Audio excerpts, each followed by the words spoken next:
back to Decoding Dragons, CouchSoup's Watching Now podcast, where we break down all things House the Dragon. We're your hosts, Liza and Michelle, spilling the royalty and breaking down the fire for every episode. Michelle has read the Song of Ice and Fire series and binged the show, and I have seen the show and read Fire and Blood, so when it comes to Thrones Dragon lore, we got you. If you were with us last season, welcome back. If you're a newcomer, we're talking about all things House of the Dragon, the big players in the dance, of course, the dragons. So let's jump into what happened in season 2, episode 1, because it's back, baby. A Son for a Son. No, it's back. I was telling someone that somehow House the Dragon took what made Game of Thrones and like turned it up a notch. And I didn't know it was possible until they did it. And like now we are watching episodes like this. But before we get too far into it, I do want to put a spoiler warning for everybody, because for the first bit of our show, we're going to talk about the episodes. So if you have not seen episode 1 of season 2, you're going to want to come back after you've seen it.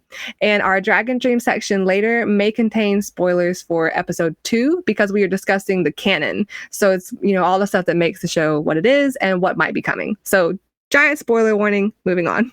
One thing I really appreciated about this episode and the season is that last season we spent the time with all the time jumps. We were trying to get all of the puzzle pieces put into place.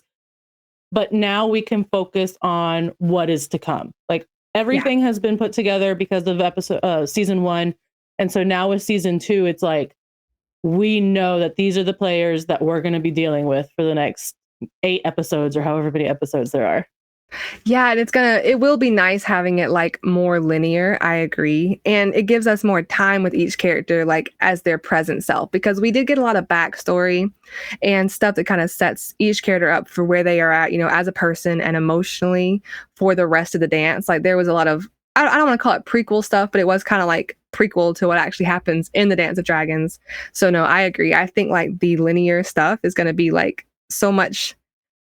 I don't think the time jumps were confusing. I think some people found them confusing, but I don't think they were confusing. I just think it'll be nice to just really be able to like move forward now and like get to the good stuff that I have been waiting for. Yeah. So I also think that they were really trying to pay homage to the original Game of Thrones series to make sure the watchers of House of the Dragon know, like, okay, this is Game of Thrones. Mm-hmm. You will be familiar with all of this, even though it's just a different story. Right. Mm-hmm. So I think there were a lot of little nuggets that they had to throw in there to make sure everybody was interested. And now that it's sealed, like, yep, this is Game of Thrones. Now let's get a move on. I also heard something one time about, when you write books, in your first chapter, you need to set a tone for what the book is going to be like. Like if you're going to have a lot of like violence, swearing stuff, you need to have it in your first chapter so that people know what they're getting into. And I think that House of the Dragon did that. I think they set the tone early so you knew what you were getting into right away. But season 2 also set the tone early because we went straight, like we opened at Winterfell and the Wall. So it was so cool to see Winterfell again. I know you had stuff you wanted to say, so I'll let you take the little Winterfell recap section. Oh my gosh, I have so many thoughts and feelings. Well, they went from Winterfell like straight to the Wall, so they didn't really consider that journey very much, but that's okay. It opened in the forest with a raven, kind of like Game of Thrones episode 1, up by the wall, across the wall. But Cregan Stark, y'all, his accent was so perfect. He was such a mix of Ned Stark, Jon Snow, and then himself. He talked about Torrhen Stark, who we know of. His acting, his accent, like it was perfect. It was perfect. I'm happy. Like I was wondering about the actor they cast, but I'm happy with who they cast, because in my head when I read Fire and Blood, because of the way like he carries himself, I keep thinking he's like this grown adult. But in the time that Westeros is set in, 16 is a grown adult. So it was interesting seeing him so young, because in my head he's so much older. But like he carried himself the way you would expect this character to carry himself, because he's been through like a lot by the time that he takes control of Winterfell, etc. So I think he did a really good job, and I do hope that we see I know we're going to see more of him later. I hope that we see more of him in this season, or at least maybe Jace talks about their pact of ice and fire that they made while they were up there, because that would be like a nice little like nugget of a Song of Ice and Fire reference. But another moment that I like really, really loved was Daemon and Rhaenys in the beginning, because they have this like miniature confrontation because, you know, Daemon is mourning in his way and he's like, we're going to King's Landing and we're going to get rid of Vhagar right off the bat. And he's like, Rhaenyra's gone. And I liked what Rhaenys said, because she was like, listen, she has no idea if it's actually true. She was told by Raven. And so she's mourning in her way and trying to find, you know, closure and confirmation. And I really appreciated the moment where the Daemon was like, basically in his words, but she went by herself. Like, she should not have gone by herself. And I like that they used subtext to show that he was worried about her. And that's why he was acting the way that he was. But in the books, like, he's the one who suggests they take Harrenhal first, if I remember correctly, in Fire and Blood. He's the one who has the Harrenhal idea. So I do like that they took a little creative liberty and they were like, we're going to mess with the idea of King's Landing because of how he's feeling. But later he's like, nah, I'm going to Harrenhal. You know, at the painted table, he's like, I'm going to Harrenhal. And let's see. I think that is one thing that they do very, very well in Game of Thrones, like blanket Game of Thrones, is show grieving. The way that every person obviously grieves differently, and even throwing it back to when, you know, Tywin Lannister died, and you saw how Jaime and Cersei handled that grief, completely different from each other, right? When Ned Stark died, Robb and Catelyn were handling it differently. But it shows the raw, real emotion of it. And so now, because of the Rhaenys conversation, it obviously set the tone for, you know, Rhaenyra is going to be at Storm's End. And then the next shot is Rhaenyra at Storm's End looking for proof. Like, I have to know if this is true or not. And then when Arax's wing washes up on shore and she gets to see it, and it's proof, and like, it was just such a really well done scene of grief.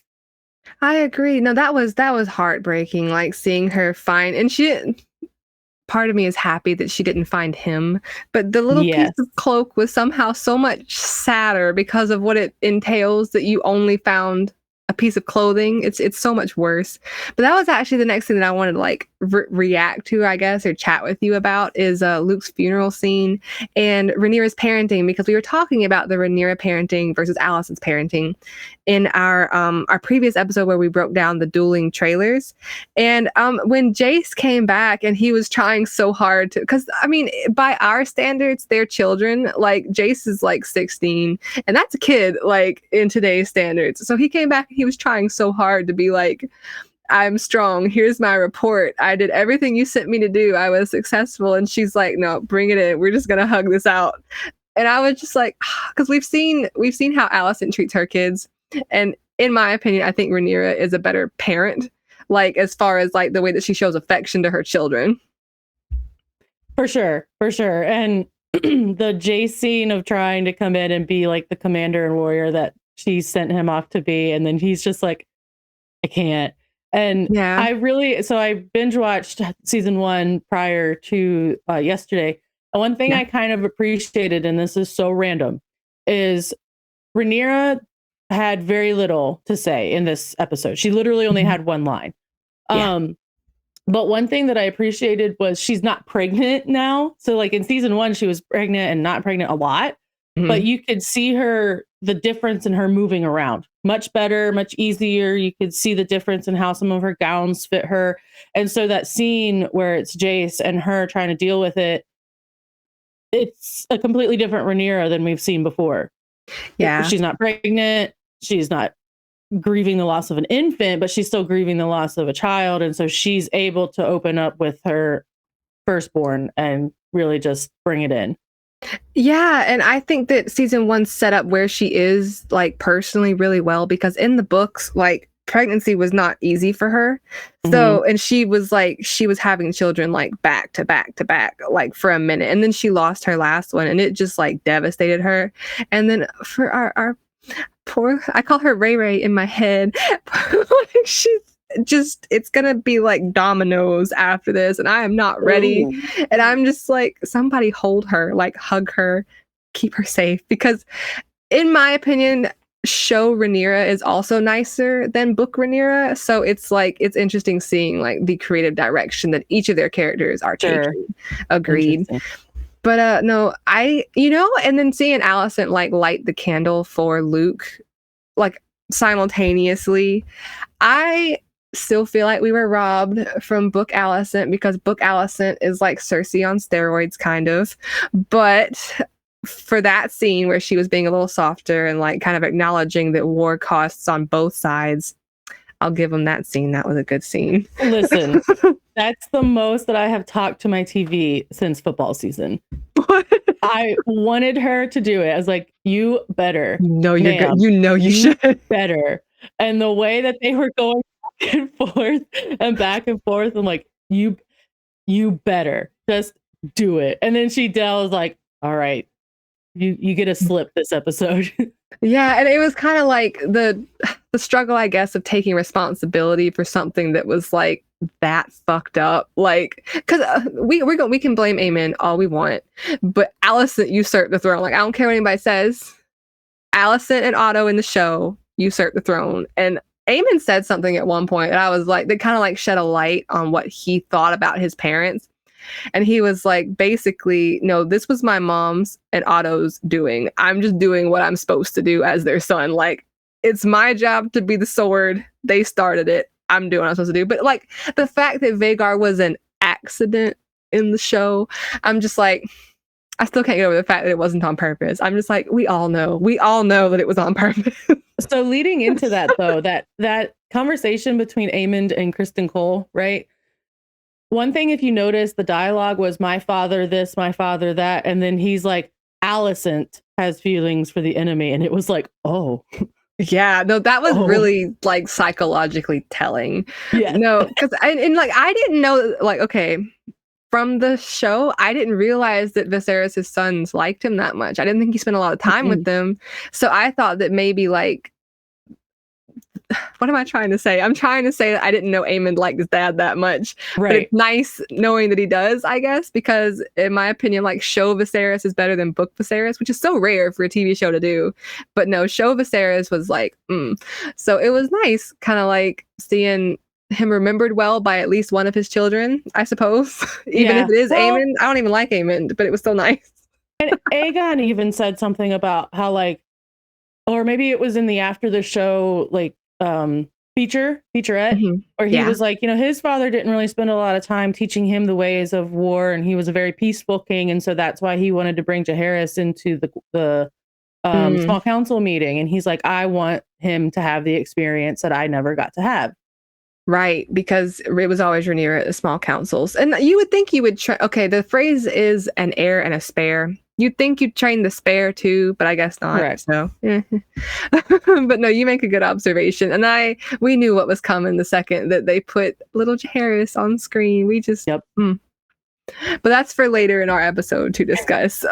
For now, we were post episode, my family was talking about how nice it was that we we're getting back to like the politicking and the planning, because this was a very like politic heavy episode, and I think that's where like the Game of Thrones franchise like really shines. So it was nice to see them kind of going back to like their roots. And they were sneaky, Michelle. They were sneaky. So they introduced two really important characters in like they're kind of important kind of way. So we got to see Alyn of Hull, who becomes spoiler, Alyn of Hull is very important. You need to keep an eye on him and his brother. They're so when he important. Came on screen and they were like, this is Alyn, and I was like, he's coming back. They put his whole name. I watch with subtitles because their accents, like, I struggle sometimes to hear. So they put his whole name in the subtitles, so you knew, you're like, Alyn's here. And then Hugh, who was Hugh the Smith, who stepped up and was like, we're really struggling to meet the cost of iron right now while we're making the Scorpions. Keep an eye on him too. Like, they are so important. And the show was like, here's some new characters, not here's some new characters. I have a question about that. We paused it at that moment. I was under the impression that the Scorpions were a new invention in season 8 of Game of Thrones, but they're calling it back into House of the Dragon and saying that they're not. They are not a new invention. That's a Game of Thrones season 8 thing, I think, because they are not new. In fact, I'm pretty sure that I don't know if it was a scorpion or a crossbow, but when Meraxes and Rhaenys, the first Rhaenys, were attacking Dorne, a bolt went through Meraxes' eye, and that's what killed Meraxes. So, like, they've had the technology for a while. And actually, now that I say it out loud, I'm actually pretty sure Qyburn talks to Cersei and says, "We found blueprints down in the basement," essentially. Yeah, the basement. That's where he would find it. Qyburn would find something in the basement, Right? But no. So yeah, I'm pretty sure that they have existed because I mean, you're people trying to fight dragons. It makes sense that you came up with something that you could like shoot at them from a distance.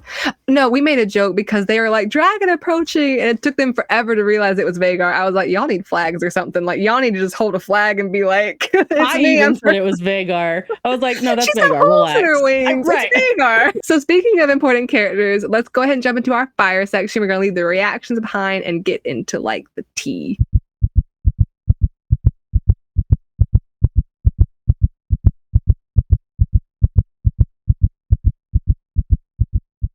So you already talked a little about Cregan. So you've already kind of given me your thoughts there. Are you expecting to see more of him in this episode? Like, do you want to see more of Cregan this season?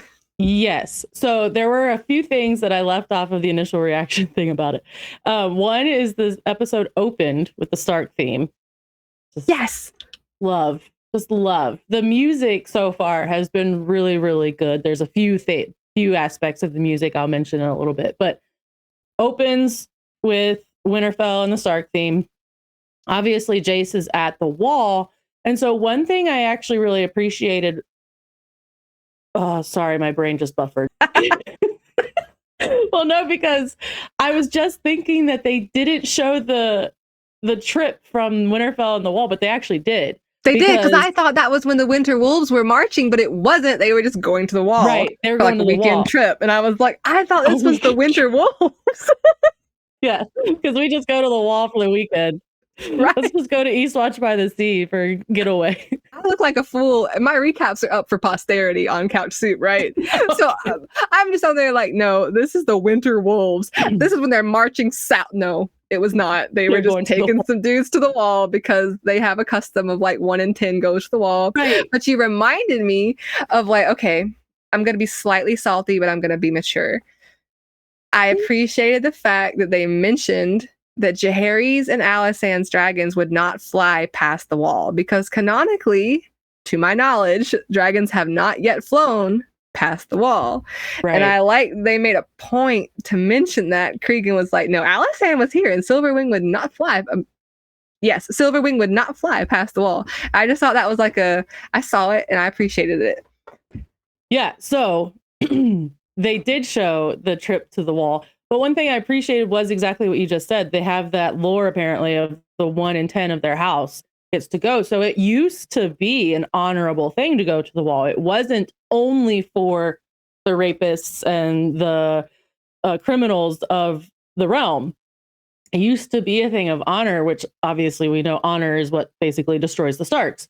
So when they get to the wall and you get to see Castle Black a little bit, get to see the wall at least. The north, they took some creative liberties in landscaping, right? So like there was a little bit more mountain ranges than we're used to, but you could also say that was 150 years prior to what we're used to it. So the mountains just popped up. They slowly eroded away. Maybe it was a different. Did we go to Castle Black? Do we know, or is it like a different? No, I don't think so. Castle? They just showed the little elevator thing. But I like the fact that Jace stood there and it like took like he was in the middle of a sentence and it took his breath away. And I was like, I liked it because Targaryens come from fire, they know their landscape, but like seeing this whole new thing that he has never seen in his life just took his breath away. And I really liked that. That was so neat because like ice and fire. I liked it. Right. And Cregan's mention of, oh, well, what are you guys keeping away other than just, bats and dingbats, whatever. He's like, death. And it's like, we're keeping the end of the world behind this wall. Your Yes, that's great, it. great, great, great, great, great grand whatever will be fighting this thing that we were keeping behind the wall. Yes. So Yeah. don't judge us. No. Yeah. It was great. I really appreciated going back to the wall. Same, same. Speaking of fire, what do you think of how they're setting up Daemon and Aemond against each other, like as opposite sides of a coin, I guess we could say?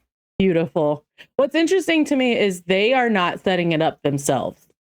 He Okay. wants to just destroy Vagar and the writer, but he never actually says, I need Aemon's head. You know what I mean? Right. Got you. Um, Okay. So it's not on the nose. Understood. no, but everybody around them is setting it up. Yeah. And Rhaenyra mentioning her only line in the entire thing is, I want Aemon Targaryen.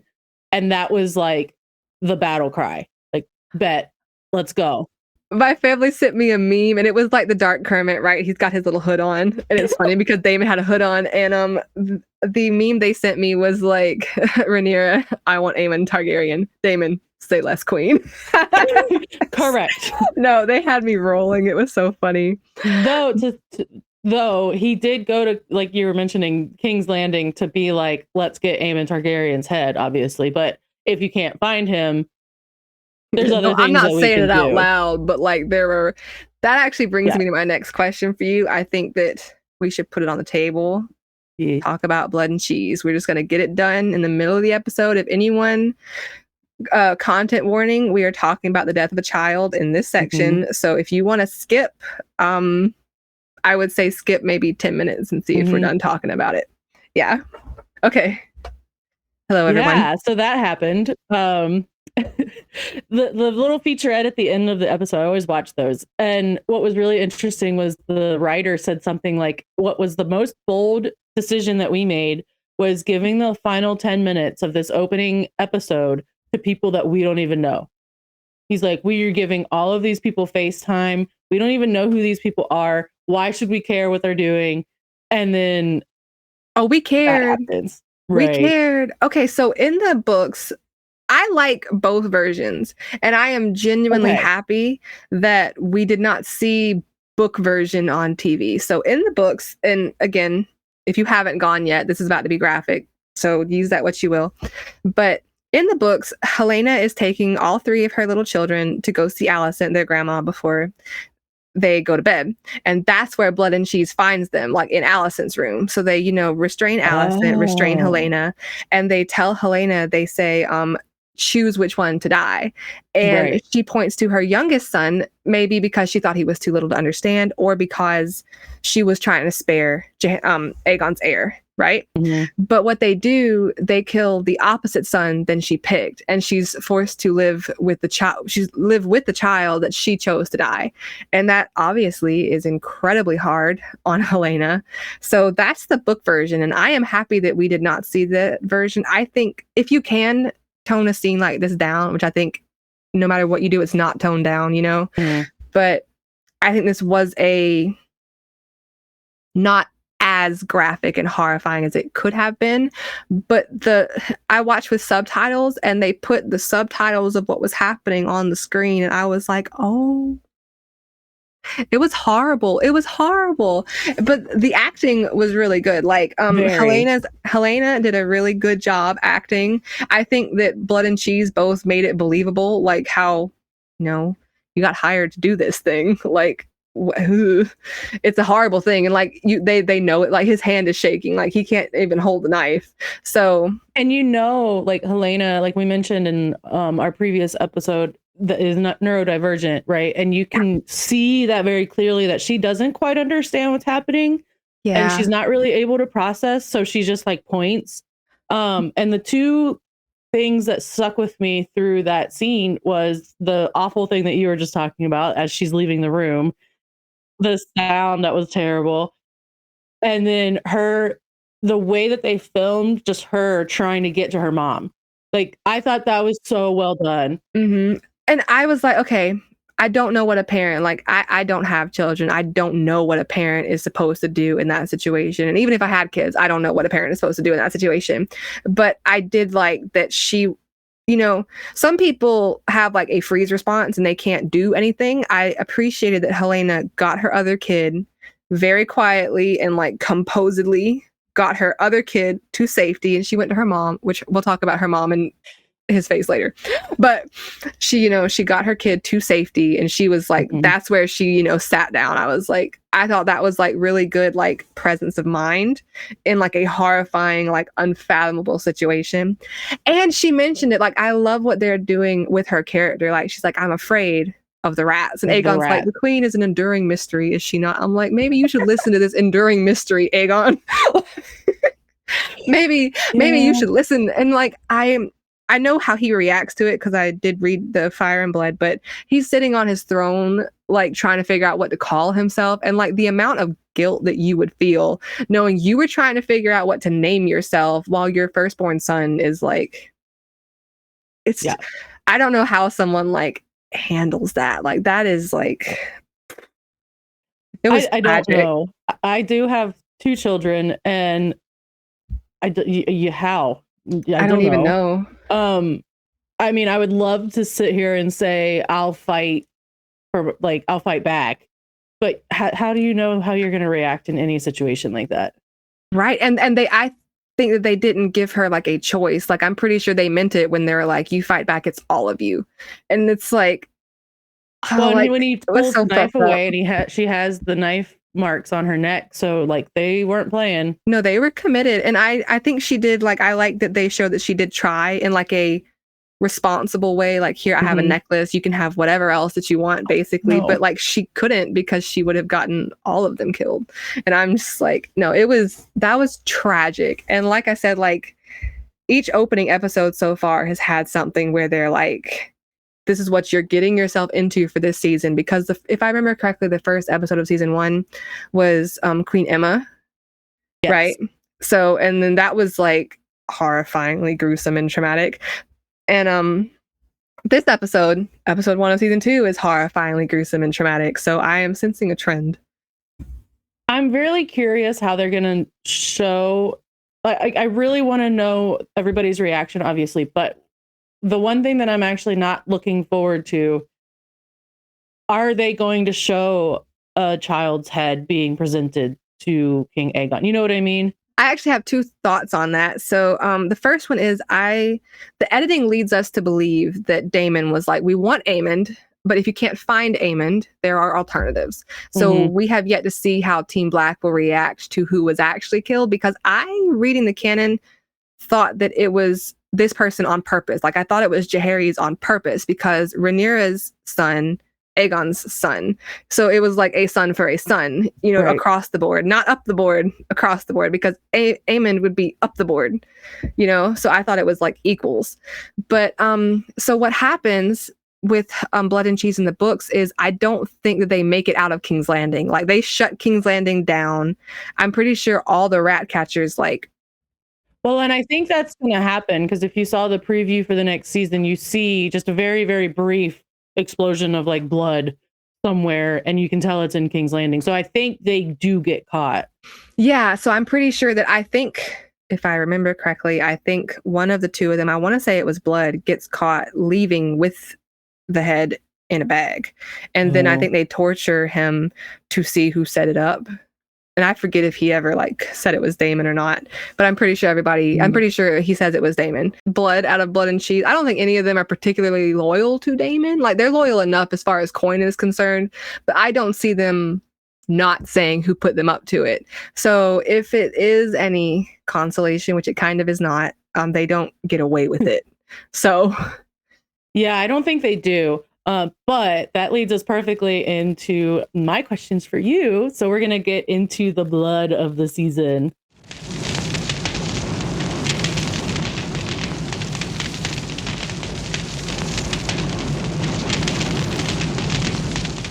Okay, so we did already kind of talk about it. I am assuming that they changed it a little from the books, but what did you think of how they cemented the assassination in TV history? I thought that this was like a better choice for television, because what I genuinely thought they were going to hit us with like a cut to black and you just kind of know what happened. But I thought they were going to do it the way it was in the books, but not show what happened. So like, they set it up like, I thought they were going to have everybody like, Alicent restrained, Helena restrained, pick your kid, and then like cut to black when like, you know, Blood like raises his sword or something. But they somehow did it both on screen and not on screen at the same time. But I thought that I like shots where it's like one continuous shot of a character to like track their emotions. And I think that I like how they're using Helena's character in the show. So I think that it kind of puts the audience closer to her, because Helena and Darren are like my favorite Team Green people. We have not met Darren yet. Hopefully he's on the way, but I think he's coming. But they're my favorite Team Greens. And so like having like that horrifying of a moment, they filmed it in a way that it felt like we were with her while it happened.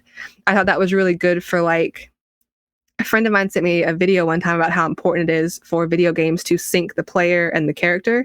And I think that this synced the emotions of the watcher and the character.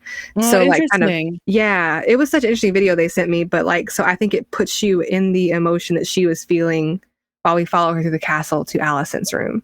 So I like that. That's interesting. I would say that I do think it would be more impactful if Alicent were in the room, like the way that they do it in the book. But I do appreciate the way that they did it in the TV series. Yeah. And honestly, like I don't like her, but I'm trying to put myself in her shoes. Like she might, like the way they filmed it, like she might have that sort of guilt that Aegon's gonna have, because look what you were doing while this was happening. And Aemond kind of already blames his mom and his grandfather for what's happening. So it's going to be interesting to see, like, you were doing this while this was happening to my child. Like, the human rage that would happen at that's going to be something. I hope that someone gets yelled at really loudly. That leads me into my next question, actually, perfectly. So Alicent and Kristen, right? Like, that didn't freaking take long. How do you think that they are going to be known as intimate by everybody else, or are they going to be able to keep it secret? So I don't think that Fire and Blood ever confirms that they have an intimate relationship. It kind of makes sense because like Kristen, I still hold to the fact that Rhaenyra like did him dirty, and not in like a euphemism way. Like I think she actually did him wrong. I think his choices after what happened with him and Rhaenyra is what makes his character so unlikable for me. Like I think his choices to the way he confronts what happened by like his bitterness. And I don't even know if he even likes Alicent. I'm pretty sure it's one of those we both hate the same person situations. Yeah, it's purely out of spite. Yeah, it feels very spiteful. And like Alicent is doing the same thing to him that Rhaenyra did, and he's choosing not to let it bother him the way Rhaenyra bothered him. And I liked how they juxtaposed how he's how they're both feeling about it by Rhaenyra took off his cloak and he asks Alicent to put it back on.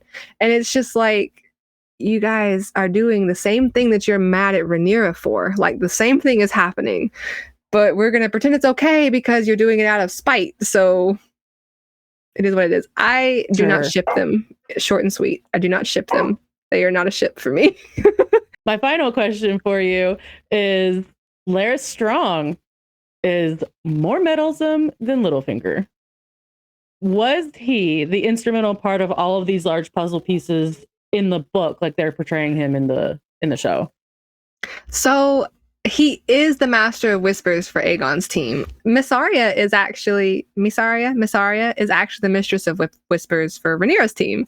So we got to see like both of them kind of back in action. I was happy to see her. That was cool. But so it was cool to see her show back up. But for Larys, he is canonically master of whispers, and we are going to see him for like a while. Like he doesn't go anywhere for the majority of it. If you catch my meaning, he sticks around.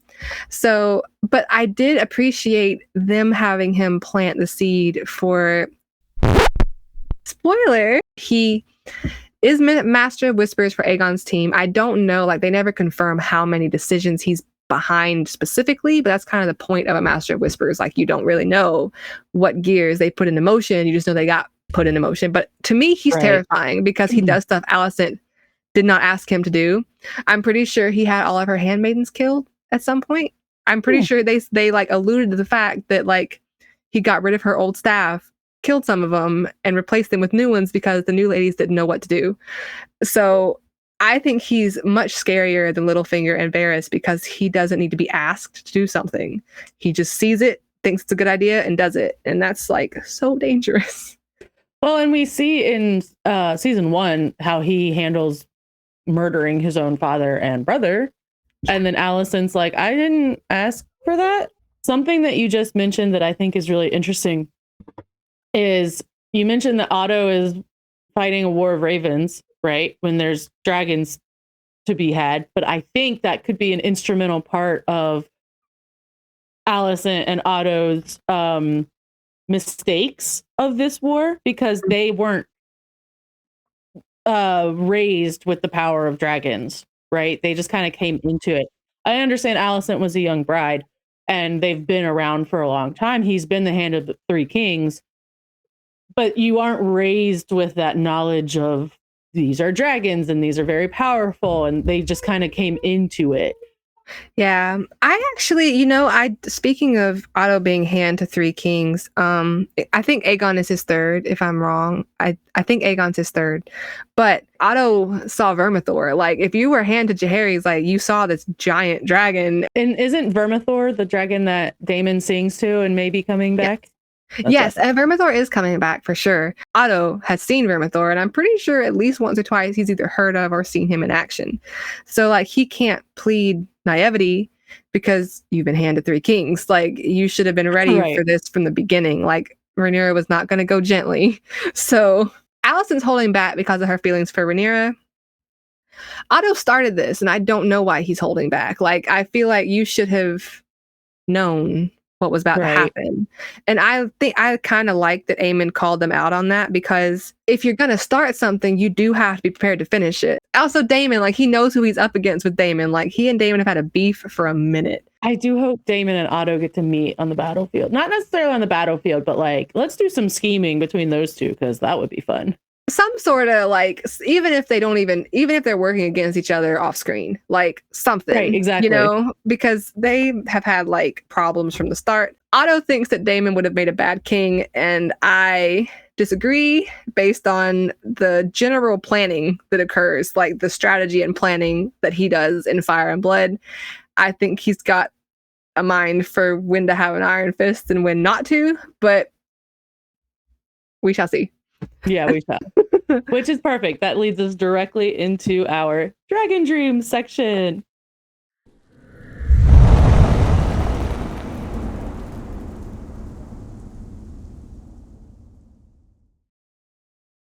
Okay, so our Dragon Dream section, as you guys know, is where, like, yes, I am like full of spoilers, and I am probably going to have them in the earlier parts of the episode, but this is like next episode spoilers in theory based on the canon. So I am going to be talking about what I expect to happen in episode 2 based on Fire and Blood, which is their source material. So if you don't want to hear anything about next episode other than what I've already said, yay.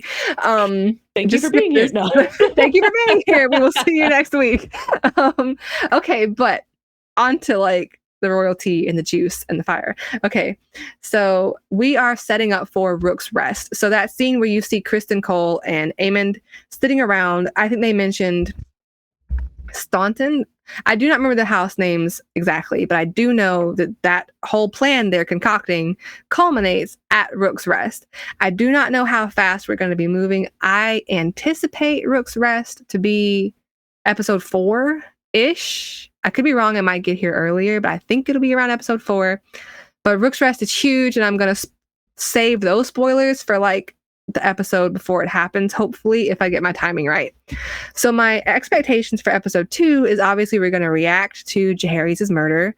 This might be where we see that image of Helena with the veil over her face, like looking up at the sky. So we should see Daemon fly to Harrenhal, and obviously Team Black is going to react to who was murdered out of the blood and cheese scheme. So, and then we will confirm as to whether or not it was Jaehaerys because Daemon said it could be Jaehaerys, or if it was Jaehaerys because blood and cheese took their own creative liberties. So we're going to see both teams react to Jaehaerys. We should see Daemon fly to Harrenhal because Harrenhal is positioned like very strategically where you can get a lot of like important supporters to like conglomerate in one space. So Harrenhal is important because it's also large enough to host all those houses, men at arms. So whoever gets Harrenhal basically gets that part of the kingdom. So that's why there's like a race. Like Daemon was like, we need Harrenhal. Aemond is like, we need Harrenhal. So it kind of sets up them like eventually kind of meeting. So Aegon will probably also go ahead and replace Otto with Kristen because, like we said earlier, Otto he thought wasn't moving fast enough. He was fighting the War of Ravens, and Larry's like planted that little idea. So he's gonna switch Otto for Kristen, and Kristen is gonna like, let's go do this thing. I didn't know that Kristen became Hand until I read your notes for next season or the next episode, and I was like, what? What do you mean? The roast that would be available if Aegon and Aemond ever find out he's like with their mom. Like, listen, Aemond better have his head. But he's Hand, and that's drama because where there's dragons, there's also drama. So always there's all that, and I think we're gonna start to see Kristen like move troops toward the castles that are involved in Rook's Rest. And yes, I think that kind of is a good spot to stop because I don't want to like talk about Rook's Rest in depth until like the episode before it happens. But I'm hoping that I guessed the episode right. Is that when the Lannisters show up? I think, let's see, I'm trying to think of the Game of Thrones map. I think that the Lannisters are in the Westerlands. They are. They're west. Casterly Rock is all the way to the west. So I think the Lannisters are south still, unless they've already started mobilizing. But Harrenhal is north from King's Landing. No, so in the trailer, there's a scene of the Lannisters marching like to war. So I didn't know if that was Rook's Rest or not. I don't think it's Rook's Rest. So the scene that I think is going to be Rook's Rest. Do you remember when Kristen was on his horse and like they're running and Bela's dragon her moon dancer is so pretty. Bela's dragon like comes in. I think that's Rook Rest, but Bela canonically is not involved this early because her dragon is too little. So I can't really guess much about Bela because they're changing stuff with her. So, but I think that's Rook's Rest. Like it's a giant open field. You've got Kristen in one place, and I think they show some dragons. So I think that's what we saw. Excited.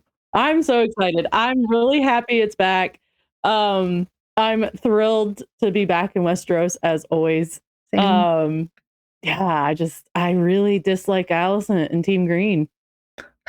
And like I was talking to someone, I was like, I really feel like making Otto the schemer instead of Alicent took away so much of her agency as a character because now she seems so like doe-eyed and stuff is happening to her instead of her helping move those pieces. She's like a piece being moved, and she wasn't some like doe-eyed, why is this happening character. She was like part of it and sort of more in charge, and I'm like, we were robbed. Like to see like Alicent and Rhaenyra actually go head to head like mentally would have been something. But I also saltily think that they have to drum up empathy for Team Green because Team Black is the way to go. So because they just suck so much.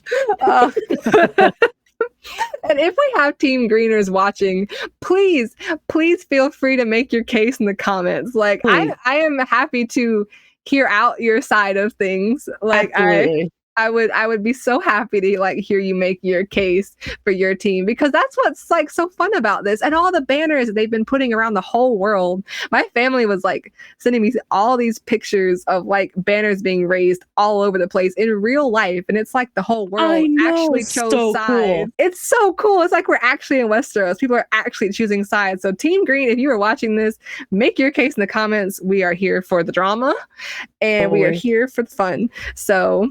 And we're going to be here every Tuesday on CouchSoup.com during season 2 to recap the latest episode of House of the Dragon. And be sure to hit that like button, ring the bell, and let us know in the comments, in addition to like what side you're on. If there's any specific lore you want us to dive into next, based on what you expect to be in the next episode, we're going to try not to spoil like the whole season, but I am like the spoiler queen. So, and I don't know what's coming. So that's the exciting part. That's why I love doing it, because every episode that I watch, I'm just like, what?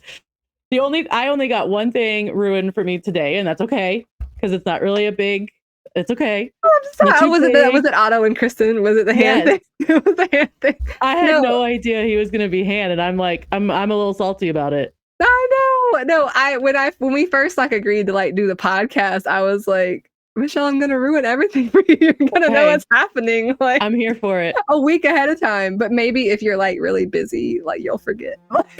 Yeah, it's fine. Forget. Okay, all right. So we will see you all next week with all the fire and soup and drama.